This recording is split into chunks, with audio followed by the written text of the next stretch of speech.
Welcome to Hash Global Leadership Conversation 1, everyone, for the Global Leadership Platform. I'm Adrian Groenewald, as always, and my very special guest is Jammu Navani, all the way from India, Mumbai. It's great to have him with us. He's a leadership and management trainer and expert from that part of the world. And it's an honor to have you with us, to get your voice out there, to answer our two specific questions. Jammu Navani, welcome. Thank you, Adrian. Thank you very much. We appreciate your time. The world is experiencing a global leadership crisis. There are pockets of excellence, and we're starting a global leadership conversation that ends up on the Global Leadership Platform. And we invite people to join it. It's an app for all things leadership. And it's where we want to have the bulk of this conversation. So my two questions to you very simply, as a special guest, Jammu, is the first one: what is the most important quality or attribute we need to develop or awaken or improve in leaders if we are going to turn around this global leadership crisis?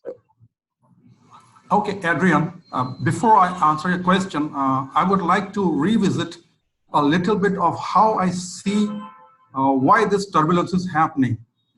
Now, when we talk of the fourth industrial revolution, it is all about connecting internet to the physical world. It's in a way shifting the whole global ecosystem from a real world to a virtual world.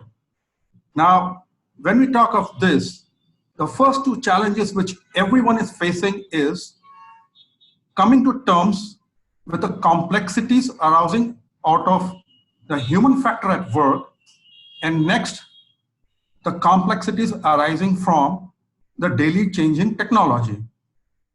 The biggest challenge is that when we are talking of the fourth industrial revolution, which is very highly technological than industrial, it demands a total different treatment, a very different treatment.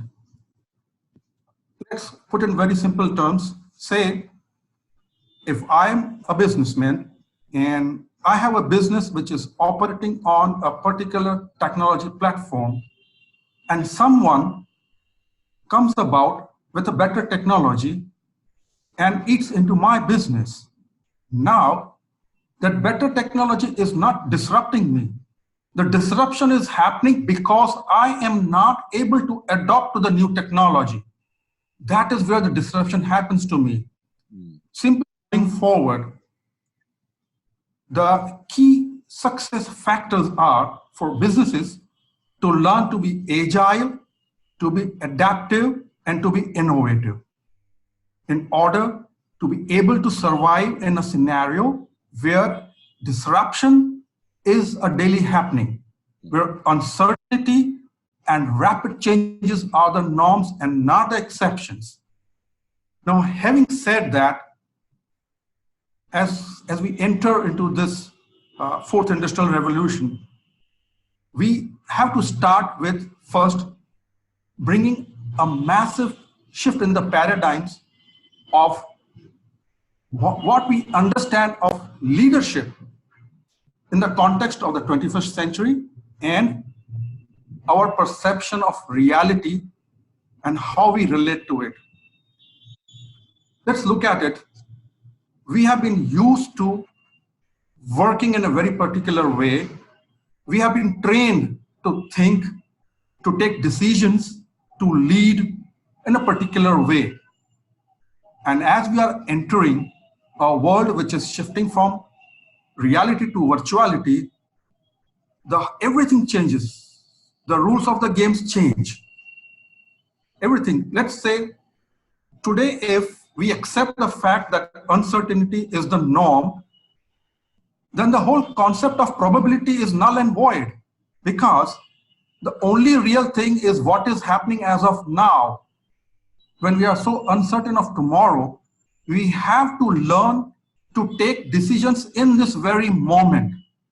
We have to learn to deal with situations as they are today, as they are now, because tomorrow will be something which we don't know what it is. When and now, to move in this direction, it calls for massive shifts in the way we think. First of all, we have to accept that rapid changes, uncertainty, and volatility are going to be the norms. It is very, very essential. If we are not ready to accept this, we will always struggle to deal with these things because we will be facing challenges day in and day out. So I see the biggest challenge, which is that actually coming to terms with the harsh realities of the fourth industrial revolution. And then to deal with it, we have to first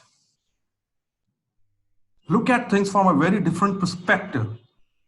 We have to develop a leadership model which is very, and that considers the political, the technological, the economical, the social and market realities of the environment in which we are doing business. It also calls for leaders to develop such competencies that they are able to indulge in a process of self-leadership. People interact in search of desirable outcomes under conditions of high stress, high uncertainty, and high change.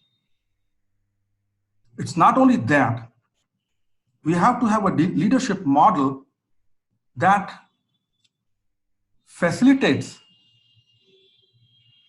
and helps manage the flow of thoughts, the emotions, and interactions of an environment in such a way that we are able to produce valued outcomes under extreme circumstances. Simply put, let's look at it. We have to master agility. That is very, very important, because as leaders, we have to see that we can take our business or gather so much momentum that we are able to stay ahead of the volatility curve. There's one thing we have to understand. Today, you can only go for an opportunity-driven business. Those days are gone when people would build businesses on the notion of demand and supply, a consumer want or a consumer need. Those concepts are of the past. Today, I may have a big business, but if you, Adrian, have a better business model than me, you have an opportunity to disrupt me. So purely going that we have to look for opportunity-driven business growth. The next thing, which is, again, the bigger challenge, which is for leaders, the way I see it, is strategic alignment of what we call is the vision, the mission, and the values of the business. And how do we align this in everyday changes of the environment? That's another big challenge. Yeah. And next then, we have to learn to develop distinctive capabilities. That's very, very important. We have to have distinctive capabilities and have to have a culture of relentless innovation. Because if I don't renovate, somebody will renovate and disrupt my business. Okay. So, and then, yes, and then to last, we have to be very firm in differentiation. Today, let's look at it. The Internet of Things is really taking us very close to one world, one market. Today, geography, time is no longer a barrier. Neither is language, neither is culture. We are literally working in a seamless market. And so we may be disrupted from any corner of this globe. So with this, we have to now gear up to develop very different degrees of leadership competencies, which will support us to survive in this environment. Okay, so you've given us a great perspective and context, and I love your overview in terms of the macro environment and the lot of the issues we need to consider as we look at the competencies that need to be developed. But just summarize for me then, what is the top most important ability or quality that leaders need in this environment that you describe? What do you put at the Yes. Okay. First of all, it is agile thinking, which is very, very necessary. Okay. That agile thinking is not only in terms of thought, but also the speed with which we take action. Okay. Second, we have to master digital business skills. And slowly, as we move from a real world to a virtual world, we have to master digital business skills.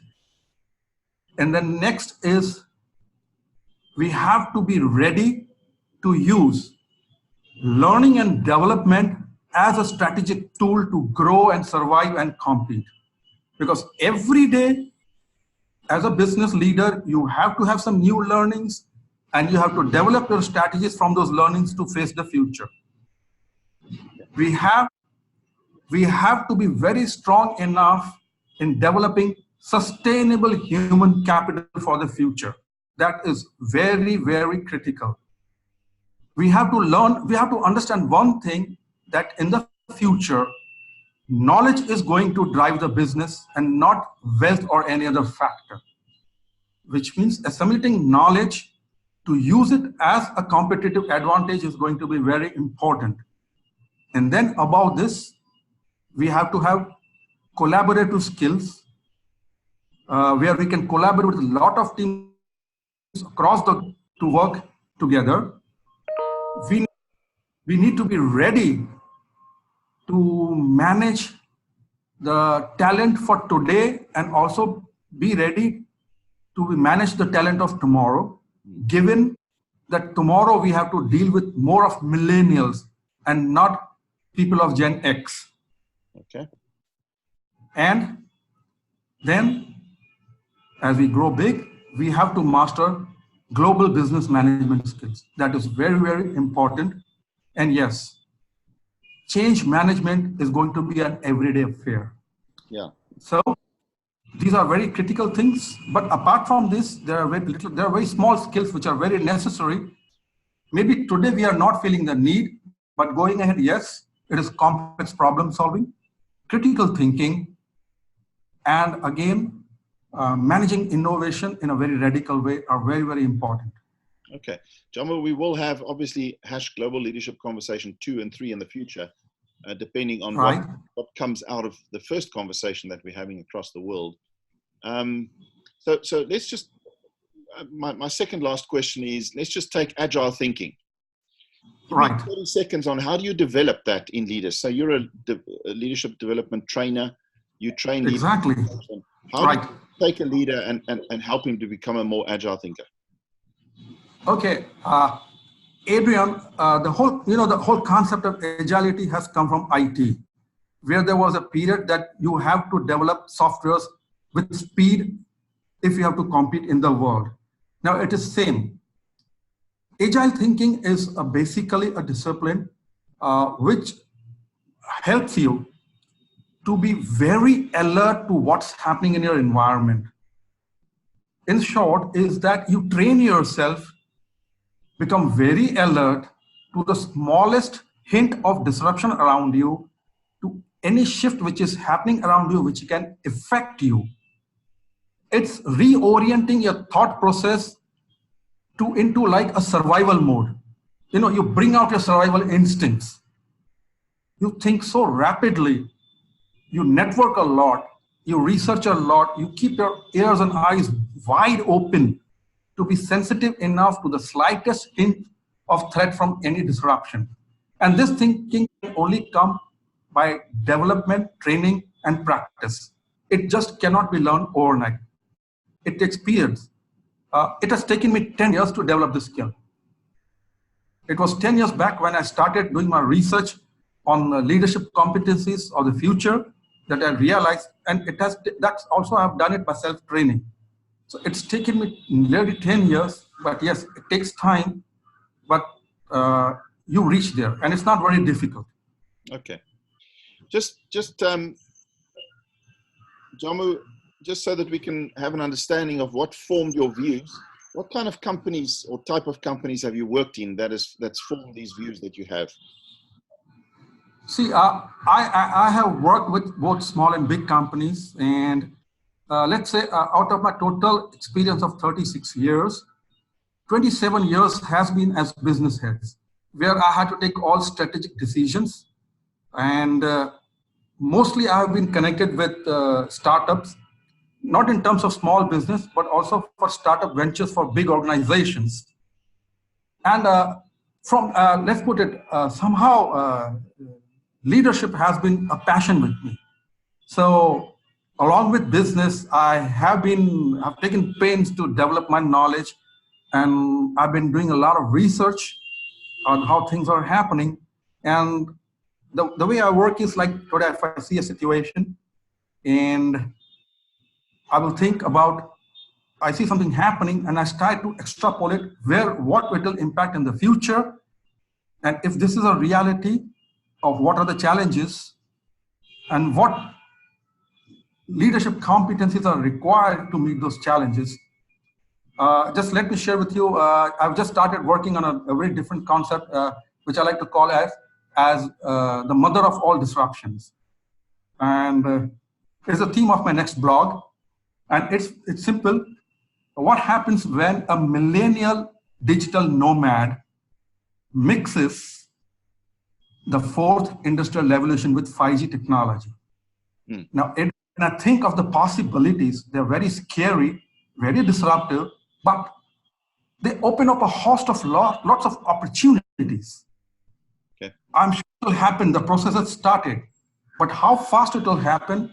Like if you ask me, it will change things so rapidly. Like even the whole idea of a digital nomad, which means that as long as I have the means of connectivity, I can work from any corner of the world. I don't have to be physically present in my workplace, which means that my children can only go for e-learning. They don't have to go to school. I can get all medical attention at my place except for very complicated surgeries. I can be socially connected through the internet, and it's all digital money. Just imagine when this thing becomes very critical, when we have a critical mass of those phenomena, what will happen to banks, what will happen to schools, what will happen to hospitals? Yeah. Can you imagine the disruption it will cause? And see, my son is a millennial. He's an IT engineer, and I learn a lot from him. And I see that's the way he lives. He's living in the United States, and that's the way he lives, right? And today I see the possibilities. And recently, I was approached by a company from Spain who are in the space of digital education, and they have asked me to develop some leadership learning models for them, which can be totally go on an e-learning platform. They say it's very simple. Top executives don't have the luxury of time to develop themselves, so we want to give them an option how they can develop, how they can upskill their learning from digital platform. So Adrian, just imagine when this happens, what disruption it will cause. But at the same time, yes, like when I see it, I feel like, my God, maybe we will need something like an Alibaba.com in housing, so that if today I have to go to Timbuktu, I can find a house there very easily. I go onto the site and find a house there. Yeah. It's the possibility is endless. Very interesting. Well, Jammu, Navani, it's such a pleasure to have you with us. In conclusion, because this is a global conversation and we're speaking to experts from different countries and cities all over the world, let's end off with telling us something interesting about your country and your city, Mumbai, and why people should visit that place. Okay. My country, the biggest asset of my country today, if you look at it, is a very highly educated young generation who are globally aware of what is happening around, and they are growing fast. And if you talk of Mumbai, let me tell you one thing. It's the land of opportunity. It welcomes everyone and anyone, and everyone and anyone can come to Mumbai and start here and grow big. There are no limitations. There is nothing. Mumbai welcomes you with open arms, and it's very friendly. A person from any culture, any country, any language can easily mix into Mumbai crowd. Mumbai has a personality of its own. Yes, it is crazy. It lives 24/7. It never sleeps. But then it has got such high adrenaline rush that you have everything. You can feel its force, you can grow fast, you can feel its challenge, and at the end of it, you can be successful the way you want to be. Fabulous. That's a wonderful punt. Thank you for spending time with us. Jammu Navani, a leadership expert, management trainer, all the way from Mumbai, India. We look forward to Hash Leadership Conversation 2 in the future. Anyone who wants to join the Global Leadership Platform, it's thinklead.app, thinklead.app, and you'll be able to see more about the vision of the platform as well as join the conversation. All the best. Look forward to chatting again in the future. Thank you, Adrian, and all the best to you. Bye-bye.